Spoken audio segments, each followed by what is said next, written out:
முதல்வா திராவிட புதல்வா வா தலைவா ஜகயுகம் ஆளவா நிறைவாவா முதல்வா திராவிட புதல்வா அச்சம் இல்லை குந்தன் ஆற்றல் விடையதும் புச்சம் இல்லை வன்மம் இல்லை குந்தன் நெஞ்சில் கரையில்லை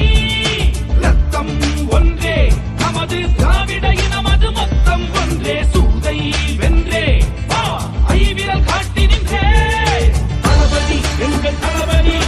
தமிழ் தாய் நாட்டின் வெகுமதி தளபதி தர்ம தளபதி வீர தீர தியாக அதிபதி தளபதி அங்க தளபதி யூக யூக தேக புஜபதி தளபதி சிங்க தளபதி தர்ம பராக்கிரம திருநிதி. திராவிட முன்னேற்ற கழகத்தை பொறுத்தவரையில இது பணங்காட்டு நிலை எந்த சலசலப்புக்கு நாம் அஞ்சிட மாட்டோம் என்பது எல்லோருக்கும் தெரியும்.